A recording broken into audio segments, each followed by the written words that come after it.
నేనేదో ఇర్రెస్పాన్సిబుల్గా థియేటర్కి వెళ్ళిపోయాను, పర్మిషన్ లేకుండా వెళ్ళిపోయాను అనేది అబ్సల్యూట్లీ ఫాల్స్ ఇన్ఫర్మేషన్. అలాంటిది ఏమీ లేదు. థియేటర్ వాళ్ళు పర్మిషన్ సార్ట్అవుట్ చేసుకున్నారని చెప్పి మేము అక్కడికి వెళ్ళాం. అక్కడికి వెళ్తే పోలీసులే క్లియర్ చేస్తున్నారు అక్కడ. So it is understood that everything is sorted. నేను వాళ్ళ డైరెక్షన్లోనే వెళ్తున్నాను. అండ్ వాళ్ళు ఒకవేళ నిజంగా పర్మిషన్ లేకపోయి ఉంటే చాలాసార్లు వాళ్ళు చెప్తారు, సార్ మీ పర్మిషన్ లేదంటే మేము రెండింటితో వెళ్ళిపోతాం. వాళ్ళే క్లియర్ చేసి ముందుకు రమ్మంటూ ఉంటే పర్మిషన్ ఉందనుకునే కదా మేము ముందుకు వెళ్తూ ఉంటాం. In that flow of things మీరు ఇలా అన్నారంట, మీరు అలా అన్నారంట, కాళ్ళు చేతులు ఇరిగిపోతే పర్లేదు అన్నారంట అంటే డెఫినెట్లీ చాలా బాధ వేస్తుంది. అందులో ఏంటి ఒక నేషనల్ మీడియా ముందు ఇలా మాట్లాడతాం అనేది నా క్యారెక్టర్ అసాసినేట్ చేసినట్టు కదా దేశం ముందు. అరే నేను కష్టపడిందే ఈ 3 ఏళ్ళు తెలుగు నా ఆడియో ఫంక్షన్ చూడండి, నేనేమన్నాను, నా సినిమా చూడండి అది అన్నాను, నేనేమన్నాను, అరే మన తెలుగు పరువు తీసి ఎక్కడో నిలబెడదామని ఒక అటెంప్ట్తో చేశాను. అలాంటిది నేను అంత ప్యూర్ ఇంటెన్షన్తో చేస్తే నేను ఇలా చేశాను అలా చేశాను నా మీద ఫాల్స్ ఎలిగేషన్ నాకు ఎంత బాధ వేస్తుంది. It is no road show, it is no procession. Just థియేటర్కి వెళ్తుంటే జనాలు ఎక్కువ బయటకు వస్తే జస్ట్ వాళ్ళు వేవ్ చేసి మళ్ళీ లోపలికి వెళ్ళిపోయి మళ్ళీ థియేటర్ లోపలికి వెళ్ళిపోయాం. అండ్ థియేటర్ లోపల మీ సినిమా చూసిన కొంచెం సేపటికి సార్ నా వర్క్ అసలు ఏ పోలీసు కానీ ఎవ్వరూ నాకు వర్క్ అసలు నన్ను కలవలేదు, నాతో ఏం చెప్పలేదు. నాకు చెప్పిందల్లా అది పైగా మా మేనేజ్మెంట్ సైడ్ నుంచి వాళ్ళు మా వాళ్ళు వచ్చి చెప్పింది ఏంటంటే, సార్ బయట ఓవర్ క్రౌడ్ అవుతుంది, మీరు దయచేసి వెళ్ళిపోండి అని చెప్పారు. వాళ్ళ పోలీసు వాళ్ళందరూ బయట చాలామందికి ప్రాబ్లం అవుతుంది సార్, ఓవర్ క్రౌడ్ అవుతుంది మీరు వెళ్ళిపోండి అంటే నేను వెళ్ళిపోయా. సినిమా స్టార్ట్ అయిన కొంచెంసేపు నేను వెళ్ళిపోయా.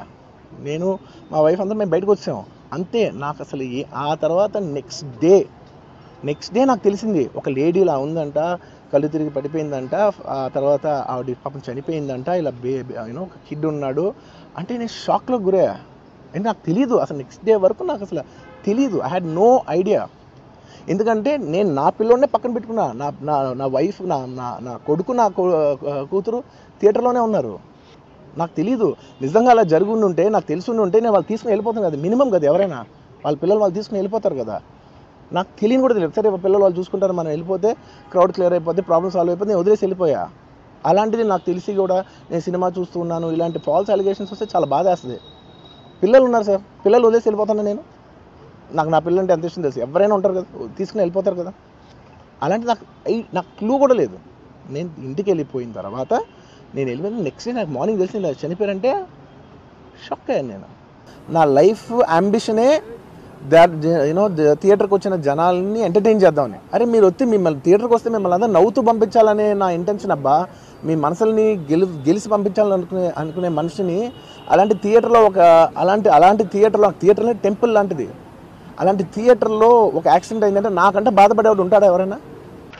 సార్ నాకు ఒక్కటే విషయం చెప్తా సార్, ఎవరో వైజాగ్లో చనిపోతేనో లేకపోతే చనిపోతున్నారంటేనో, లేదంటే విజయవాడలో చనిపోతున్నారంటే ఒక పెద్ద ఆవిడ అంటేనో, లేదంటే చిరంజీవి గారి ఫ్యాన్స్ మన నూర్బాయ్ లాంటి వాళ్ళు, లేదంటే కళ్యాణ్ గారి ఫ్యాన్స్ మన ఎవరో అంటేనే వాళ్ళందరికీ నేను వెళ్ళి పర్సనల్గా సార్ ఇక్కడి నుంచి విజయవాడ వెళ్ళాను సార్ ఎవరినో కలవటానికి, ఒక లేడీని, ఒక వైజాగ్ వెళ్ళాను ఇక్కడి నుంచి ఎక్కడో ఉప్పలు ఉంటే ఎక్కడో దాటుంటే ఎక్కడికో వెళ్ళాను. అలాంటిది నా ఓన్ ఫ్యాన్స్, నాకు నా ఫ్యాన్స్ అంటే ఎంత ఇష్టం మీ అందరికీ తెలుసు.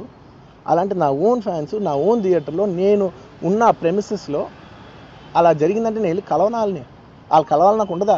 అది మినిమం కదా. అసలు ఎవడైనా వెళ్ళి కలుస్తారు, ఎందుకు కలవను నేను కలవపడడానికి ఓన్లీ రీజన్ ఏంటంటే I'm tired, I can't go. అంత మాత్రం నేను స్పందించలేదు అని అనడానికి కూడా లేదు. సో నాకు ఏం చేయాలో తెలియక నెక్స్ట్ డే సరే వాసు మనం వెళ్ళకపోతే బాగోదు, ఏం చేయాలో తెలియక అప్పటికప్పుడు ఒక వీడియో పెట్టా. ఎందుకంటే నేను కూడా షాక్లో ఉన్నా. Few hourly updates about what's happening with the kid. ఆ అబ్బాయి శ్రీతేజ్కి ఎవ్రీ ఫ్యూ అవర్స్కి ఏమవుతుంది అప్డేట్లో ఉన్నాను. గుడ్ థింగ్ ఏంటంటే తను బాగున్నాడు, లైట్లు కదులుతున్నాడు, he's progressing. This good thing that's are happening. ఇన్ని మిస్ హ్యాప్స్లో అదొక్కటి ఆనందపడగలిగిన విషయం.